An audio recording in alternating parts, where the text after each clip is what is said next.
Howdy, you have made it to chapter 13, the last chapter of the semester. Today, we are going to be talking about strategic entrepreneurship. And what we're going to be discussing is applicable both to small firms and to established firms. And I hope that as we go through, you can see how the principles that we discussed today could allow firms of any size to be entrepreneurial and strategic, largely by applying the things that we've discussed earlier in the semester. So let's start this off with a discussion about pet rocks. So who would want a pet rock? Seems like a silly idea, and yet this has actually been a fairly successful thing.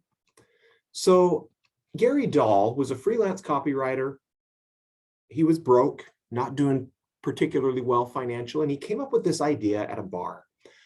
A rock in a box cost about $4. This was back in the 1970s. He was featured on The Tonight Show. He sold 1.5 million rocks within a few months, and this was called one of the most ridiculously successful marketing schemes ever. Gary Dahl made about $15 million selling rocks. And then he finally did put his writing abilities to use with advertising for dummies. So why does something like this work? Does this actually create value for customers or for society? Well, absolutely this does. This is, for most people, probably a gag gift or a joke. It's entertainment, it's funny. So where does an opportunity come from? For Gary Dahl, he created this opportunity. There wasn't some pent-up, unmet demand for pet rocks. Sometimes entrepreneurs create an opportunity. Steve Jobs has said that they don't innovate based on focus groups because people don't know what they want until you show it to them. At the same time, there are many examples of people who have created a product based on an unmet need, based on something that wasn't available in the marketplace. They realized that there were people looking for it, and so they provided that. This may be a market failure where there's just no company meeting this. Opportunities often also come from recombination of other elements, and a topic that we'll get into a little bit more.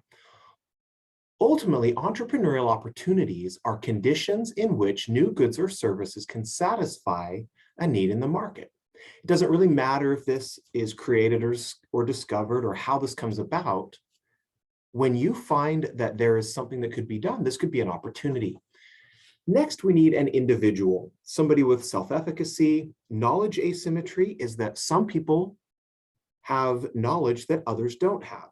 Perhaps they have expertise, perhaps they're aware of something in the market that others are not aware of that gives them an advantage or an opportunity to do something that others cannot do.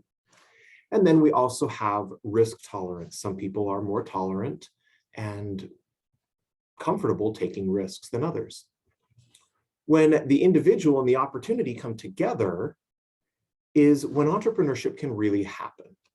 So question number one, I want to ask you, why were Apple and Microsoft founded around the same time? What created this opportunity that the founders of these two companies took advantage of?